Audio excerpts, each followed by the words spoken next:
Hey, ladies and gentlemen, David Youngs and David Youngs and David Young. Okay, and the lights are on now, the cameras are going. And this is welcome David Youngs to the Rock House Haven. Yeah. Rock House Haven. This is the Rock House Haven, and we're going to rock the house tonight in this haven. We need to hear some funny jokes or something, really. When Steve and I first met, he was living in an interesting place. It was called Meadow Springs Ranch, and they didn't even raise any springs there at all, even though they called it the Meadow Springs Ranch. There was a meadow there, though, and there was a spring on the mountain, a car spring, I think, up on the hill there. And actually, we had some really interesting characters living up on the ranch and nearby the ranch. And unfortunately, some of them actually have gone on to their death. They died. But there was a guy there that, Glenn. You remember Glenn? Mm-hmm. He wasn't John Glenn, but Glenn was, he lived at the very top of a very, very steep hill. And when the water came in the winter and it rained and snowed, he had a hard time getting up to his house. And what happened would be that he would take his cars, and whatever car he had, he would try to get up there, and he burned up a transmission a year. And every time he burned the car up, he'd pull off the side of the road and just leave it there.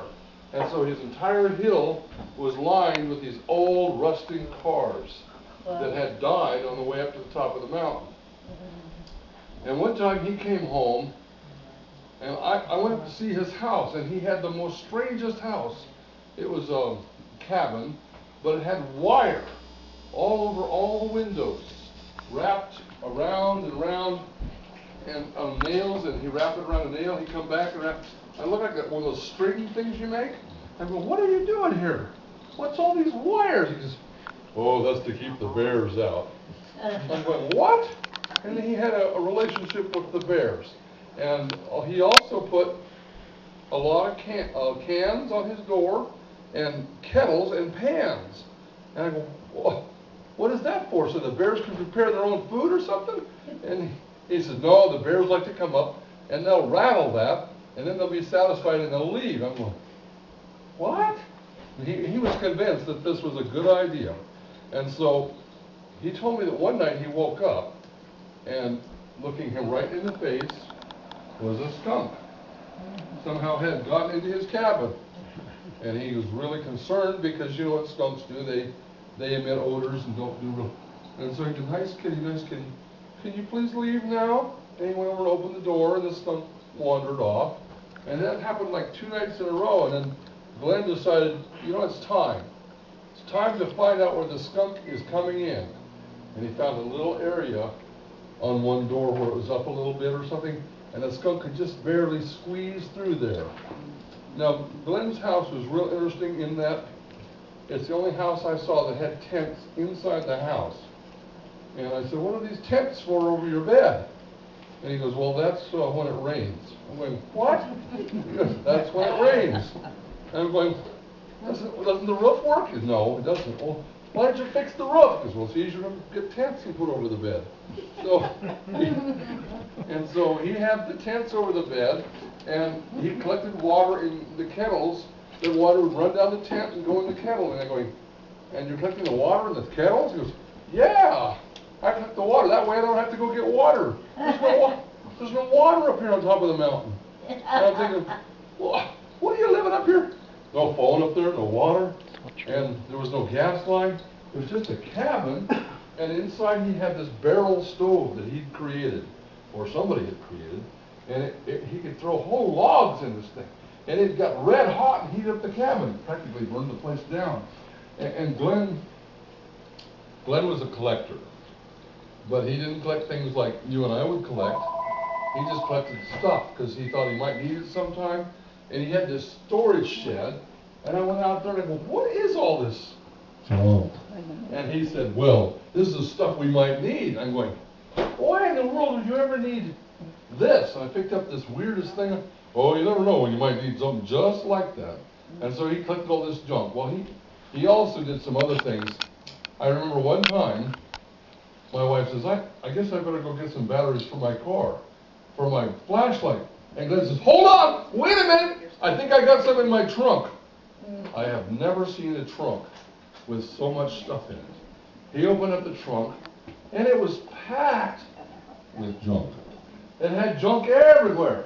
And he went rummaging around in the corners. He goes, I know they're in here somewhere. And sure enough, pretty soon he goes, oh, here they are. And he brought out the batteries. He had batteries in there. He had cables for cars. He had probably half his engine in there. I don't know, but it was just amazing, all the stuff. I've never seen a trunk like that before or since. And I really did like Glenn. He was a really nice guy. And I miss him because I helped him get a girlfriend.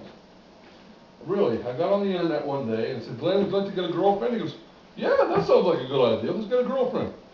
How do you get a girlfriend for a guy that's 65 years old, never been on a computer before? I go, well, let's go to a dating site. I don't know, have you ever dated anybody on the computer before? Well, Glenn had not. And so we went and looked at pretty girls. And to Glenn, they all looked real pretty.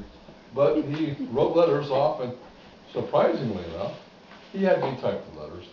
And I wrote down real nice letters for him, and the girls wrote back. And there was a girl from Canada that wrote to him, and they got really interested in each other. And next thing I know, he's driving up to Canada and marrying this girl. I couldn't believe it. And then he stayed up there for a while, and he came back without her. I go, what happened? He goes, well, it's kind of a long story, but I don't think she really wants to be married. And I'm like, what are you talking about? He goes, well, she looked at my mouth, and I got some bad teeth, and she was concerned that all of her money would go to support my teeth. And I go, what? And so she divorced you because you got bad teeth? We can do something about that. And so he went back to Canada, and believe it or not, she bought him dentures, and now he had good teeth. But then she decided she didn't want to be married to him anyway, because she had inherited this, somehow acquired this massive house. It had like 5 bedrooms, hallways, everything. And Glenn said he spent most of his time in the house trying to figure out, where am I? I know I came in this room, and he says, I begin to believe in the great hereafter. I would go in a room and go, now what was I hereafter? And so he was believing in the great hereafter. But he spent most of his time wandering around in this house, wondering where he was and how to get to the door. He'd get lost in his own house. And the lady, I guess she decided that Glenn wasn't too intelligent, because she goes, how could a person get lost in their own house? But you have to remember, it was a new house, and neither one of them had ever seen it before. And finally she decided that he shouldn't be married to her anymore, and he came back, and he was kind of disappointed. But he wouldn't let me find him another girlfriend. He said, no, one's enough for that. We won't do that again. And so he quit looking for a girlfriend. Okay, could you tell just a line of jokes, and then we're going to start our health program. Okay, well, this guy goes to the doctor, and the doctor says, I've got some bad news, and I've got some really bad news. After he checked him out, he goes, which would you like to hear first? And the man says, well, let's get the really bad news over with first. Then we'll go to the bad news. And so the doctor says, well, I hate to tell you this, but you have got advanced cancer. You probably only have about 6 months to live. He goes, oh, wow, that is bad news. That's really, really bad news. I have cancer, and I've only got 6 months to live. Wow, that's horrible. And the doctor says, yeah, I know, I hate to tell you that. Then the guy kind of brightens up and goes, but you said there was some bad news too. And he says, yeah, there is some bad news. You've got advanced Alzheimer's, and your memory is fading fast. And he goes, really, you know, that's not so bad. It's not like I have cancer or something. What about the guy that burned all the studs out of his cabin? Oh, that was another story. Another man, the psychiatrist went to the insane asylum, and all the people in the insane asylum were doing their weird thing, like the guy was being a statue, you know. They do that, they get catatonics, and then they just be a statue, and some guy was playing with an imaginary ball, catching it and throwing it up in the air, and catching it and throwing it up in the air, and some guy was going bloop, bloop, bloop, bloop, bloop, in the corner. But in this one corner was a gentleman just reading a book, just looked perfectly normal. So that attracted the psychiatrist's attention. So he went over and he asked the guy, excuse me, sir. Guy said, yes, can I help you? He goes, well, I was wondering what you're doing here. And the man says, well, I think the reason that we're all here is we're not all there. Psychiatrist says, that's pretty intelligent. The guy says, well, you know, they say I'm crazy, that doesn't mean I'm stupid. Well, the psychiatrist says, okay, that was funny. Now tell me, why are you really here? And the guy says, well, nobody will believe me. What are you talking about? He says, well, nobody will believe I'm Abraham Lincoln. And the psychiatrist says, oh, really? Nobody will believe that you're Abraham Lincoln. No, nobody will believe me. Well, how do you know you're Abraham Lincoln? He goes, well, God told me so. And just at that moment, down the hall came this voice, I did not! I did not tell you that. A lady took her husband to see the doctor. And the doctor looked over the husband and he motioned for the woman to come out in the hall. And the doctor closed the door and he goes, you know, I really don't like the way your husband looks. And she goes, well, you know, I don't like the way he looks either, but he's so good with the kids and he's got a lot of money. Anyway, that was probably what the doctor had in mind. I actually went to a psychiatric ward myself one time. They said I had some kind of problem with reality. I've never had a problem with the reality. I just totally ignore it, you know, and then it goes away after a while. But my problem was I was really happy and I was having a great time, and they said I would gone manic because I wasn't sleeping. I'd been up for like 4 days with no sleep, and let me tell you, it was fun. I was really enjoying myself, but my parents weren't enjoying it because I was keeping them awake too, and they thought, wow, there's something wrong with David. He hasn't slept in 4 days, and we haven't slept in 4 days. He looks happy, but we're pretty sad. And so my dad and mom got together and they said, we gotta get David some help. And so they said, David, we want to go see a psychiatrist. I go, that sounds like a lot of fun. Let's go up and see the psychiatrist. So we go see the psychiatrist for it seemed like about 5 minutes. And they said, well, your hour is up. I went, wait, I just got here. Psychiatrist says, see, that's part of your problem is that you're living in a faster time frame than the rest of us. I went, what? And then he says, you're manic, and you're a manic depressive. I'm going, what's that all about? He goes, you have highs and lows, and you feel really excited, and then you feel real depressed. I went, well, I never felt depressed. All I felt was excited. Everything's wonderful. Well, he says, I know. I think we can help you. I'm going, how can you help me? I feel great. And he says, well, that's your problem. Let me think this through. I feel great, and that's my problem? Yep, that's your problem. You feel great. And he says, I got some medications that will help that. And I'm going, what? And he says, well, I want you to take these medications. I said, how are they supposed to help that? He says, well, they'll help you get some sleep. I'm going, okay, I'll take your medications. So I took them, and they made me feel really groggy. And I felt really just like a zombie. My mind was going blah, blah, blah. It was hard to keep my eyes open. So after about 4 days of this, being zombified, I'm going, you know, I think it's the pills. I think these pills are what's making me really tired. I think I should stop taking these pills. So I stopped. It was on a Saturday. And the nurse came to give me my pills and said, you know what, I don't think I need those anymore. Oh, she got really scared. He says, oh, you got to take your pills. I'm going, no, I don't. They're not helping me. All they do is make me tired. And she goes, oh, you don't understand.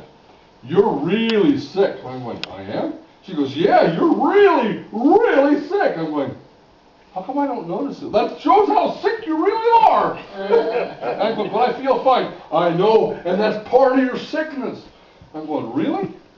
How do you feel? Oh, I feel not so good. I'm going, really? I'm thinking to myself, you know what? If I'm well, if I'm sick, and she's well, and she feels horrible, and I feel good, maybe I'd rather stay sick than get well. So I told her that. Oh, she got really angry. Because she thought I was sick, and so she was trying to determine, you're really sick, don't you get it? I'm going, no, I don't get it. Well, I stopped taking the medication, and my psychiatrist was a Seventh-day Adventist, and so he was off at church somewhere. But they had a guest psychiatrist, and he had never met me before. And he invited me into his office. David, if you don't take your pills, I can't help you. And I looked at him and I says, well, you're not helping me anyway.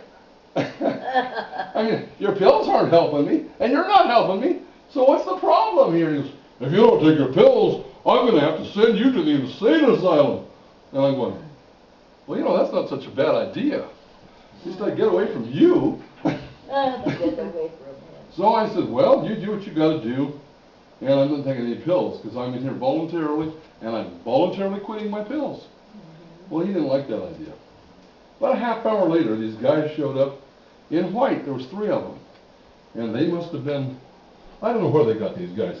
Each one of them weighed about 350 pounds. Wow. And they were big. It was the kind of guy that when they sit around the house, they sat around the house. They were big guys. And they had this hypodermic needle. It looked like it was about that big to me. It probably was only regular size. They said, we're going to give you a shot. I'm going, what? Well, the doctor says you have to have this shot. I'm going, why? You're sick. Oh, back to that again. And I suppose you're well. You're dressed in white and you're trying to give me a shot because I'm sick, I feel better than you do.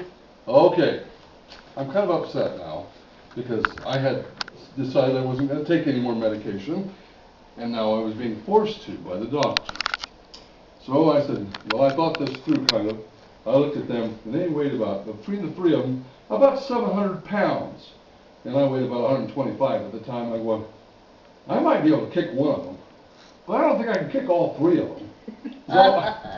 So I said, you know what, if you have to absolutely give me the medication, give it to me. But I'm taking this against my will. I want you to know you're forcing me to take this, and I think that's illegal. I think it's a very sick bird, that illegal. And so they said, well, doctor's orders. And I'm going, and the doctor's not doing well either. So they gave me the shot, and I was very, you know, it was a super powerful tranquilizer.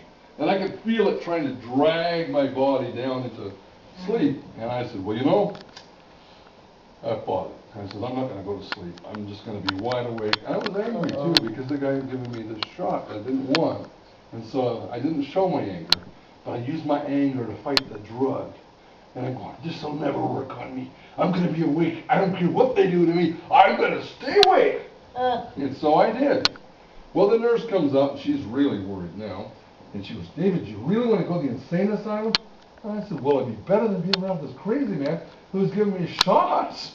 You know, really, it's not so bad. I'll have a good time in there. There's crazy people in there. I can watch them. You know, you should hire the handicapped. They're fun to watch. Anyway. And so she said, well, wouldn't you rather go to a halfway house?